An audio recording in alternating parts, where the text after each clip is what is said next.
박해하였느니라. 아멘.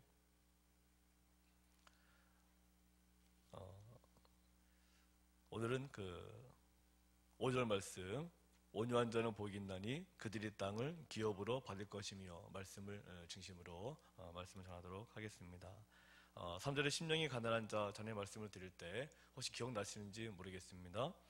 심령이 가난한 자는 어떤 사람이다 말씀드렸습니까? 여기서 가난이라고 한다는 것은 내가 물질이 없다, 그것을 가난이다 말하는 것이 아니라 심령이 가난하다는 것은 무릎을 꿇지 않으면 되는 그런 가난이라고 말씀을 드렸습니다.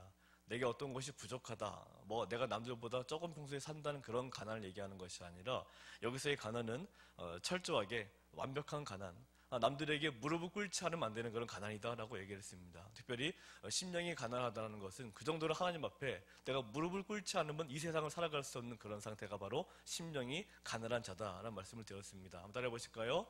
하나님 앞에 무릎 꿇지 않으면 살 수 없는 인생, 이것이 심령이 가난한 자입니다. 하나님 앞에 무릎 꿇지 않으면 살 수 없는 인생, 내가 작은 일 하나를 한다 하더라도 하나님께 무릎 꿇지 않으면 아무것도 못하는 인생. 우리 학생들 공부를 할 때 내가 하나님께 무릎 꿇고 기도하지 않으면 내가 수학 문제 한 문제도 풀 수 없다는 그런 고백, 그것이 바로 심령이 가난한 자의 고백이라는 거죠. 그 다음에 애통하는 자 말씀드렸죠. 이 애통하는 자 기억나시는지 모르겠습니다. 이 애통이라고 하는 것은 자기의 마음속에 있는 상처, 그것 때문에 애통하는 그것을 말하는 것이 아니라, 이 말씀에서 애통하는 자는 자기 자신의 마음속에 있는 상처로 인한 애통이 아니라 다른 사람들의 아픔을 바라볼 때마다 느끼는 그 마음의 슬픔, 내가 어떤 사람들의 아픔을 바라봤을 때 그 아픔이 내 아픔으로 여겨지고 그 고통이 내 고통으로 여겨지는 그것이 바로 애통이다라고 말씀을 드렸습니다. 그래서 우리 예수님께서 히브리서 말씀을 보시면 우리들의 모든 고통 속으로 들어오셨다라고 그러셨거든요. 예수님 자신도 십자가에서 그 심한 고생을 당하시면서도 예수님은 내가 힘들다, 내가 고통스럽다 울부짖으신 것이 아니라 그 속에서도 뭐라고 고백하십니까? 아버지여, 저들의 죄를 사하여 주옵소서. 저들은 자기들이 하는 죄를 알지 못하나이다. 애통이라고 하는 것은 내 아픔에 집중하는 것이 아니라 다른 사람들의 아픔에 집중하는 것입니다. 그 사람들의 아픔을 바라보고 그 사람들의 상처를 바라볼 수 있을 때 그 사람이 애통하는 자다, 이렇게 말씀을 드렸습니다. 그럼 오늘은 온유한 자에 대해서 말씀을 드리려고 합니다. 이 온유한 자, 그러면 우리가 보통 생각을 할 때 그냥 인상이 되게 좋고 되게 부드러워 보이고 이런 사람들, 저 사람 참 온유하다, 이렇게 얘기를 많이 합니다.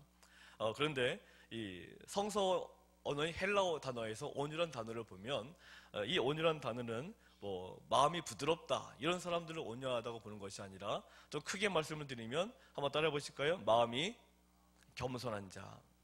외모로 바라볼 때 부드러워 보이고 좋아 보이는 그것을 온유하다 얘기한 것이 아니라, 이 성서원에서 얘기하고 있는 이 온유란 단어는 마음이 겸손한 자를 이야기를 하고 있습니다. 그럼 여기서 겸손이라는 것이 뭐냐? 이 겸손이라고 하는 것은 밖으로 보이는 부드러운 태도가 아니라 내적으로 자기의 힘을 내세우지 않고 오직 하나님만을 앞세우고 하나님만을 신뢰하는 것을 겸손하다, 이렇게 얘기하고 있는 것입니다. 우리가 이 사람들을 바라볼 때마다 저 사람은 굉장히 겸손해 보인다, 좀 다른 개념이라는 거죠. 우리가 예수님에 대해서 말씀하실 때 예수님에 대해서 말씀은 뭐라고 기록하고 있냐면, 예수님은 마음이 온유하고 겸손한 자다, 이렇게 얘기하고 있습니다. 여기서 겸손이라고 하는 것은 그냥 우리가 눈으로 바라볼 때 겸손해 보인다, 그게 아니라는 것입니다. 그것은 내적으로 자기의 마음속으로 자기의 의나 자기의 힘을 내세우지 않고, 그러니까 다른 사람들이 바라볼 때에도 그 사람의 힘과 능력을 내세우지 않고 누구 앞에서도 오직 하나님만을 앞세우고 하나님만을 신뢰하는 그런 모습이 바로 겸손의 모습이라는 것입니다. 이게 종종 부흥회라든가 이런 어떤 기도, 능력이 있다는 기도원의 그런 포스터를 보면 능력의 종이 우리 교회에 오십니다, 능력의 종이 와가지고 이렇게 치유의 사건들이 일어나고 축기들이 일어나고 이런 그 포스터들을 종종 보는데요, 그런 주의 종들은 죄송하지만 겸손과 좀 거리가 먼 거라는 거죠. 겸손이라는 것은 철저하게 자기의 능력을 내세우지 않고 나는 부족하지만 하나님께서 나를 통해서 일하십니다, 이것이 겸손이라고 할 수 있는 것입니다. 근데 많은 분들이 다른 교회 가봤자 다 소용없습니다, 다른 목사 만나 다 소용없다, 오직 나에게 와야지만이 병도 치유받을 수 있고 귀신도 쫓겨날 수 있다. 물론 그런 능력이 나올 수 있죠. 하지만 그런 분들은 하나님께 쓰임받는 종이 아니라 어떻게 보면 마귀에게 쓰임받을 수 있다는 것입니다. 겸손이라는 것은 철저하게 하나님만을 앞세우는 거죠. 다시 말하면 이 온유한 자는 심령이 가난한 자하고 비슷한 개념이라고 보시면 딱 맞습니다. 심령이 가난한 자는 철저하게 하나님만을 의지하는 자라고 말씀을 드렸다면, 이 온유한 자는 하나님만을 앞세우는 자라고 보면 조금 차이라고 볼 수 있습니다. 그렇다면 이 온유라고 하는 이 단어를 우리가 원어적인 입장에서 볼 때, 우리가 그래도 헬라어에서 이 온유라는 단어가 쓰여진 건데, 그렇다면 그 당시 이 헬라 시대에서 이 온유라고 하는 단어를 어떻게 사용하고 있는가를 우리가 아는 것이 중요한데요. 우리가 잘 아시는 철학자 아리스토텔레스가 있습니다. 다 아시죠? 아리스토텔레스는 아마 다른 거는 몰라도 아리스토텔레스라는 철학자들은 다 아실 겁니다. 헬라 철학의 대표적인 철학자죠. 이 아리스토텔레스가 이 온이라고 하는 이 단어를 두 가지로 설명을 했습니다.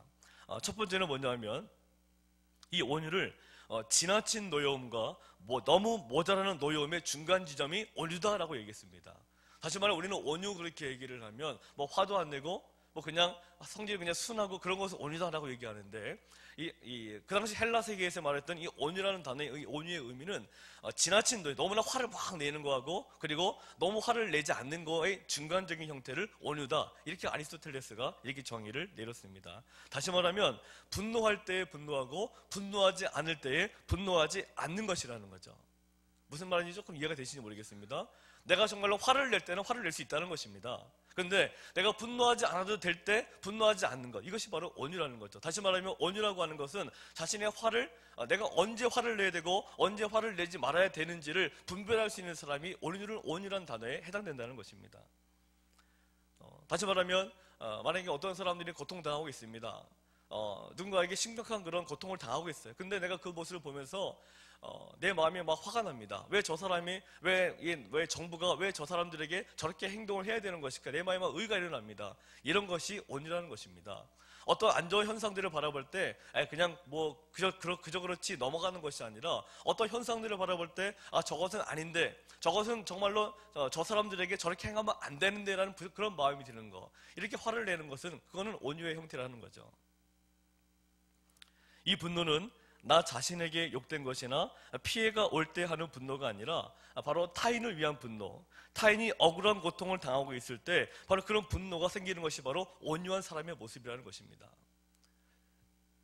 그러니까 남의 고통을 바라볼 때 그냥 내 고통이 아니니까 괜찮겠지 넘어가는 게 아니라, 다른 사람들 고통을 바라볼 때 그 고통이 내 고통으로 여겨지고 함께 그 사람과 함께 싸워지고 함께 울어주고 함께 고통받아주는 것, 그것이 바로 온유의 의미라는 거죠. 그러면 또 이 두 번째 의미, 온유의 두 번째 의미는 한번 따라해 보실까요? 통제할 수 있도록 길들여진 동물. 이 헬라 시대에서 이 온유란 단어를 또 어디에 사용했냐면 동물에 사용했습니다. 그러니까 사람에게 사용한 것이 아니라 잘 길들여진 동물에게 이 온유란 단어를 사용했다는 거죠. 우리가 보통 잘 따라다니는 개라든가 할 때 헬라 세계에서는 그 개를 가리켜서 온유하다 이렇게 얘기했다는 것입니다. 잘 길들여져 있다는 거죠. 다시 말하면 명령에 즉각적으로 순종하고 잘 따르도록 훈련된 동물에게 바로 이런 온유란 이 헬라어 이 단어를 사용했다는 것입니다. 그러니까 우리가 방금 오늘 성경 본문에서 보고 있는 이 온유란 이 단어는 일반 사람들에게 쓰였던 그런 단어라기보다 길들여진 동물에게 쓰여졌던 그런 헬라어 단어라는 거죠. 그런데 다시 말하면 모든 자기의 본능과 충동과 격정을 억제할 수 있다는 것이 바로 온유라는 것입니다. 그런데 인간이 완전하게 자신을 자제하는 것은 인간 본인 스스로가 할 수가 없습니다. 저는 제 아이들을 키울 때 요즘 사실 아이들이 컴퓨터 문제가 심각하지 않습니까? 그래서 젊은 그 아기 엄마들 상담을 하다 보면 그 아이들의 그런 컴퓨터라든가 스마트폰 같은 그런 부분들 때문에 굉장히 심각한 고민을 많이 하고 있죠. 어렸을 때는 무심코 그냥 아이들이 잘 이렇게 울지 않으니까 스마트폰도 보게 하고 텔레비나 컴퓨터를 막 보게 했는데, 어릴 때부터 거기에 깊숙이 이렇게 물들어진 아이들은 나이가 들수록 거기서 해방되는 게 아니라 더 거기에 집중되어 있다 보니까 공부도 안 하고 아무것도 안 한다는 거죠. 뒤늦게 나중에 후회하는 그런 부모님들을 많이 본 적이 있습니다. 저는 저희 아이들한테 그런 부분들을 많이 알고 있다 보니까 그 어릴 때부터 컴퓨터를 철저하게 통제를 했는데, 근데 이게 말로 통제를 하면 화를 내지 않습니까? 그래서 요즘 컴퓨터 프로그램에 그 자동으로 컴퓨터 시간을 조절해주는 프로그램이 있습니다. 한 달에 얼마씩 내가지고 조절하는 프로그램인데, 시간을 맞춰놓으면은 하루에 10분 잘 수 있고, 그래서 정확한 시간이라는 게 있습니다. 그래서 아주 어릴 때부터 시간에 맞춰가지고 컴퓨터를 그렇게 하게 하다 보니까 이 아이들이 지금 습관이 돼가지고요. 항상 컴퓨터를 할 때마다 먼저 와서 저한테 제가 컴퓨터 풀어줘야 되니까 컴퓨터를 저희 집사람이 전화 풀어주고 그것도 시간도 딱 정해주거든요. 이번에 자 이제 10분만 하는 거야 딱 풀어주고 하니까 10분 지나면 컴퓨터가 알아서 딱 꺼집니다. 그러니까 아이들 입장에서 볼 때는 부모가 끄는 게 아니라 뭐 화가 날 건 아니죠. 화가 나면 컴퓨터에도 화가 나겠죠. 컴퓨터가 꺼지니까. 그런 것들을 이렇게 해 나가니까 뭐 저희 아이 이번에 뭐 대학에 들어갔지만 뭐 대학에 들어간 다음부터 컴퓨터를 자유스럽게 해줬거든요. 항상 그 얘기했기 때문에 대학에 들어간 다음부터는 그때부터 내가 통제 안 하고 네 맘대로 해라 했기 때문에 근데 오히려 컴퓨터 하는 거 보면은 별로 앉지를 않아요. 많이 앉아있을 것 같은데 그렇게 많이 앉아있지 자기가 필요할 때만 이렇게 앉아있는 모습을 지켜봅니다. 그러니까 우리 인간들의 기본적인 그런 품성이라고 하는 것은요, 내가 스스로 절제할 수 있을 것 같은데 절제가 잘 안 돼요. 그래서 우리 목사님들 가운데 청년 사역으로 유명했던 아주 유명한 목사님이 계십니다. 정말 설교라고 하면 제가 볼 때는 이분 설교를 따라잡을 만한 설교가가 없어요. 그리고 정말 청년들에게 엄청난 인기를 모았던 우리나라 대표적인 대형교회 목사님이죠. 근데 이분이 저는 항상 어떤 걸 자랑했냐면 나는 항상 이 당회장실이 항상 있는데 거기서 드라마도 많이 보고 뭐도 많이 보고 설교에 대한 풍부한 것들을 거기 혼자서 많이 준비한다 얘기를 하시더라고요. 인터넷도 혼자서 거기서 많이 하신다는 거예요. 근데 제가 그때 어떤 생각이 들었냐면 그 혼자서 물론 텔레비도 보고 영화도 보고 다 하겠지만 그 사람의 심리라는 게 그 인터넷에 그렇게 오래 노출되어 있으면 시험적인 요소들이 많을 텐데 그래서 저 목사님은 영적인 능력이 뛰어나서 그런가 생각도 해본 적이 있거든요. 근데 그분이 뭐 성추행 사건 때문에 뭐 MBC 뉴스까지 나오면서 하루아침에 무너진 그런 분이거든요. 절대로 안 그러신 분인데 제가 신학교 처음 들어갔을 때 그분의 책을 읽으면서 제가 목사로서의 그런 소양을 닦았거든요. 아 이렇게 되는구나. 제가 그분의 책을 읽고 그분의 설교를 들을 때마다 얼마나 감동을 받고 얼마나 큰 영향을 받았는데 근데 그분이 지금 하루아침에 무너져가지고 지금 뭐 목회를 아무리 하려고 해도 발버둥 쳐도 지금 뭐 그렇게 이미지가 되어 있다 보니까 우리 한국 사회 전체적으로 이미지가 그렇게 되어 있다 보니까 문제가 심각합니다. 전에 제가 사실 그분하고 조금 개인적인 관계가 있어서 학교에서 교회사를 할 때 그분하고 조금 관계가 있다 보니까 종종 같이 식사를 하는 경우도 있었는데 재작년에 그분하고 어디에 밥을 먹으러 어디 갔거든요. 밥을 먹은 다음에 그 다음에 카페에 가서 그 목사님이 커피를 사주신다고 그래가지고 그냥 둘이 있으니까 같이 가서 커피를 마셨습니다. 근데 거기서 커피를 마시는데 갑자기 주변에서 그 부분을 향해서 막 이렇게 약간 수근수근하는 그런 소리가 들리는 거예요. 아, 저 사람이 누구야? 저 사람이 그 사람인데 자꾸 이런 소리 뒤에 다 들리는 겁니다. 그러니까 이 목사님 굉장히 당당하신 분인데 근데 그 소리가 들리자마자 갑자기 안색이 착 변하시면서 바로 나가시더라고요. 나가서 가시면서 진짜 한국의 그 청년들을 이끌어가는 그 대표적인 그 목사님인데도 꼼짝을 못 하시더라고요. 사람들이 그런 인식, 그런 것들이 두려워서 밖에 나가지 못하시는 그 모습을 제가 몇 년 전에 같이 옆에 있으면서 지켜뵀는데 그 원인은 뭐겠습니까? 나를 너무 믿으면 안 된다는 거죠. 내가 아무리 평상시 깨끗하고 이렇게 그런 것들이 전혀 오염이 안 됐다 하더라도 사람이라고 하는 존재는 기본적으로 통제받지 않으면 어렵습니다. 그래서 이 온이라고 하는 이 단어는 바로 그것을 얘기하는 것입니다. 그러니까 통제받으려고 하는 거죠. 그러니까 나는 충분히 나를 조절할 수 있어가 아니라 그래 나는 조절할 수 없는 인간이기 때문에 하나님께 나를 맡겨야지. 하나님께 나의 통제를 맡겨드려야지. 오늘 이 새벽에 왜 나오셨겠습니까? 우리가 특별 새벽기도 2주간 했지만은 사실 이 평상시에 새벽기도 나오신 분들은 정말 참 대단하신 분들이죠. 왜 나오셨겠어요? 하나님께 물론 여러 가지 믿음과 기도 제목 때문에 나오신 것도 있겠지만 나 자신을 하나님 앞에 좀 맡기기 위해서 나오신 거 아니겠습니까? 주여 나를 통제하여 주십시오. 다스려 주십시오. 우리는 하나님께 자신을 불쌍히 여겨달라는 기도를 우리는 자주 드려야 되고요. 또 자신의 연약함을 도와달라고 기도할 수 있는 자가 되어야 되는데 바로 그러한 성품이 바로 온유라는 단어인 것입니다. 우리가 남편이라든가 또 아내라든가 아이들을 바라볼 때마다 답답한 그런 모습들 있지 않습니까? 그런 성품들 때문에 내가 힘들고 상처받는 경우가 생기잖아요. 그게 왜 그런 것입니까? 온유의 성품이 갖춰져 있지 않으니까. 다시 말하면 하나님 앞에 자신을 완전히 맡기지 않고 자신을 완전히 통제해달라고 맡기지 않으니까 내 남편이나 내 아내나 내 아이들에게 그런 통제받지 못한 그런 안 좋은 모습들이 나타나서 내가 속상하고 힘이 든 것입니다. 그러면 이 새벽에 나오셔서 어떻게 기도하셔야 되겠어요? 하나님, 내 남편의 마음속에, 내 아이들의 마음속에, 또 나의 마음속에 이 온유의 마음을 허락하여 주십시오. 세상을 바라보면서 착각하지 않도록 도와주시고 오직 하나님 앞에 나의 모든 문제를 내어 맡기고 기도하며 의지할 수 있는 그런 마음들을 허락하여 주십시오 라고 이렇게 기도를 간절하게 하셔야 되는 것입니다. 나는 왜 이럴까? 나는 왜 이런 남편을 만났을까? 나는 왜 이런 아이들을 만났을까? 한탄하면서 가슴을 치면서 살아가는 것이 아니라 하나님, 내 남편에게도 내 아내에게도 이 온유의 성품을 허락하여 주시옵소서, 눈물 흘리며 간절하게 기도하는 것이 중요하다는 것입니다. 근데 우리들의 기도는 그 기도가 아니잖아요. 늘 한탄하는 기도.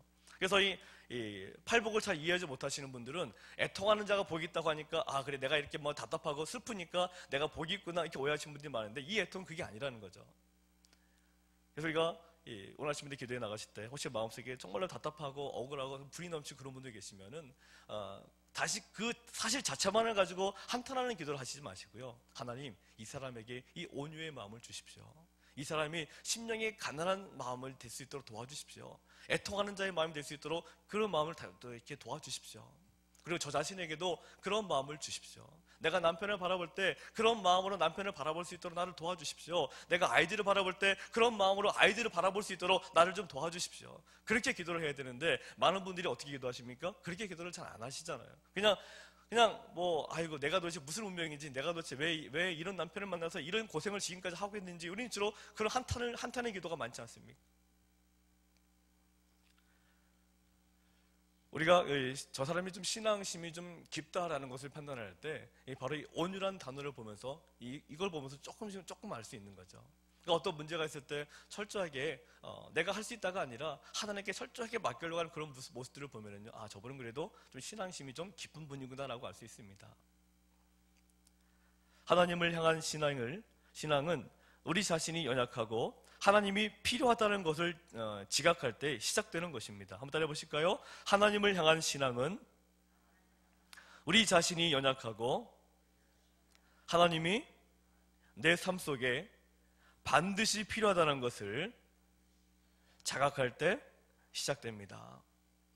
하나님이 내 삶 속에 반드시 필요하다는 것을 자각하는 게 중요하다는 것입니다. 우리가 하나님 앞에 이런 겸손이 없다면 우리는 아무것도 배울 수 없고 발전할 수가 없습니다. 사람은 자신을 다스린 후에야 비로소 남을 다스릴 수 있는 것입니다. 그래서 디모데의 말씀을 보시면 목회자를 선정할 때 어떤 얘기 있습니까? 가정을 잘 다스리는 자가 목회자로서 자격이 있다는 말씀을 하고 있는데 그게 무슨 말이겠어요? 자기를 다스리지 못하는데 어떻게 남을 다스릴 수 있겠느냐 그 말씀을 하고 있는 거죠. 그래서 저는 그 디모데 그 목회자 자격에 대한 말씀을 볼 때마다 참 이게 가슴이 참 아픕니다. 잘 하지 못하는 게 많이 있기 때문에. 그래서 기도를 더 많이 하는 부분인데 내 가정을 잘 다스릴 수 있는 자가 될 수 있도록 도와주십시오. 그냥 거기서부터 출발하는 것이니까. 내가 교회에 와서 뭐 셀장으로서 뭐 내가 셀원들을 잘 다스리는 것 물론 중요하지만 그 앞에 뭐부터 잘해야 됩니까? 내 가족들을 먼저 잘 다스릴 수 있는 능력이 내게 없으면 셀 식구들도 마찬가지로 언젠가는 깨지게 될 수밖에 없습니다. 기본적인 게 안 돼 있으니까. 가장 기본적인 게 안 돼 있는데 어떻게 다른 것이 어떻게 되겠습니까? 남을 잘 다스리고 그 다음에 나를 다스리는 것이 아니라 나를 먼저 잘 다스리고 내 가정을 잘 다스리고 그 다음에 남들도 다스릴 수 있는 것이기 때문에 우리가 이런 부분을 위해서도 더 많이 기도할 수 있어야 됩니다. 민수기서 12장 3절 말씀을 보시면은요, 하나님께서 모세에 대한 평가를 간단하게 기록하고 계시는데 아마 잘 아시는 구절일 것입니다. 이 사람 모세는 온유함이 지면의 모든 사람보다 승하더라 라고 했습니다. 모세의 온유함이 지면의 모든 사람보다 승하다고 했는데 그럼 어떤 분들이 질문을 해요. 아 근데 모세가 왜 이렇게 성질이 있습니까? 그러는 거예요. 왜냐하면 모세가 성질이 있었잖아요. 이스라엘 백성들이 물 달라고 하니까 하나님께서는 이 반석을 명하여 물을 내라고 했는데 이 모세가 성질을 내가지고 지팡이로 반석을 내리치지 않았습니까? 성질이 있잖아요. 근데 어떻게 모세가 온유하다라고 얘기할 수 있습니까? 그것은 온유를 잘 모르니까 얘기하시는 거죠. 온유가 뭔지 아시겠습니까? 온유는 그냥 겉으로 부드러워 보이는 게 온유가 아니라 철저하게 하나님께 맡기고 하나님 말씀에 순종하는 자세가 바로 온유입니다. 하나님께서 반석에게 명하라 그랬으면 반석에게 물이 나오라 말하면 되는 것입니다. 근데 왜 자기가 성질이 나가지고 반석을 지팡이를 왜 내리칩니까? 이거 온유하고 상관없는 거죠. 온유는 철저하게 하나님께 승하다는 그런 부분들인데 하나님이 근데 왜 모세를 이 세상 모든 사람보다 승하다라고 말씀하셨느냐? 그거는 그나마 모세가 좀 낫다는 거죠. 모세가 완벽하게 온유하다 말씀하신 것이 아니라 그나마 모세가 좀 낫다는 것입니다. 이 지면의 모든 사람보다라고 말씀하셨지 모세가 완벽하게 온유하다 말씀하신 건 아니거든요. 우리가 이 땅을 살아갈 때 제가 이렇게 말씀을 증거하고 있지만 저도 이게 온유에 대한 말씀을 증거하면 굉장히 부끄럽습니다. 자신 있게 내가 나는 온유합니다 말을 할 수가 없죠. 죽을 때까지 기도해도 잘 되지 않을 것입니다. 그렇지만 안 된다고 멈추는 게 아니라 기도하면서 만들어 가야 되겠죠. 적어도 하나님 앞에 그래 저 신동기 목사는 그래도 참 온유한 자가 되기 위해서 최선을 다했다. 온유하지 못한다 하더라도 정말 기도하면서 최선을 다했다. 우리 모두가 하나님 앞에 그런 인정을 받을 수 있다 그런다면 우리가 이 땅을 살아갈 때 정말 놀라운 그런 축복의 은총을 반드시 받게 될 것입니다. 이 온유한 자가 무슨 복을 받는다는 거예요? 그들이 땅을 기업으로 받는다는 것입니다. 이 땅이라고 하는 것은 모든 축복의 핵심적인 표현입니다. 단순하게 저 밖에 있는 땅을 주신다는 게 아니라 내게 필요한 것을 그때그때마다 공급해 주시겠다는 거죠. 그래서 먼저 그의 나라와 그의 의를 구하라. 그리하면 이 모든 것을 너에게 더하신다는 말씀과 똑같은 말씀입니다. 내가 힘들고 어렵지만 먼저 하나님의 뜻을 먼저 구하고 하나님께 먼저 무릎 꿇고 나아가는 자세. 바로 그러하게 되면요, 내가 기도하지 않아도 하나님께서 어련히 주시고 채워주시고 다 입혀주시고 먹여주시고 다 해주신다는 것입니다. 근데 우리의 관심이 거기에 돼 있지 않으니까 맨날 먹을 거 달라고 옷 달라고 물 달라고 맨날 불평하지 않습니까? 그것이 이스라엘 백성들의 광야에서의 모습이었습니다. 이스라엘 백성들은 끊임없이 달라고 그럽니다. 먹을 거 달라고 그러고 이렇게 물 달라고 그러고 계속 달라고 그러죠. 우리가 기도할 때도 그렇게 기도하지 않습니까? 구하는 것이 중요한 것이지만 중요한 것은 먼저 내가 무엇을 먼저 구해야 되느냐가 중요한 것입니다. 먼저 그의 나라와 그의 의를 구하라. 먼저 하나님의 뜻을 구하라. 먼저 하나님 앞에 온전한 사람이 되어라. 그러면 기도하지 않은 그런 모든 문제까지도 하나님께서 어련히 채워주시고 어련히 먹여주시고 어련히 입혀주시고 다 주신다는 것입니다. 이것을 믿는 게 믿음입니다. 근데 우리는 그 믿음보다 자꾸만 내 마음이 답답하니까 내 억울한 것만 자꾸 토로하시는데, 물론 그것도 틀린 것은 아닌데 너무 거기에 머물러 계시지 마시고 한 단계 더 높은 차원으로 더 넓은 것들을 기도하실 분들이 되셔서 하나님께서 땅을 기업으로 주는 놀라운 그런 축복의 은총을 다 받아들이시는 우리 모두가 되기를 주님의 이름으로 축원합니다. 기도하겠습니다.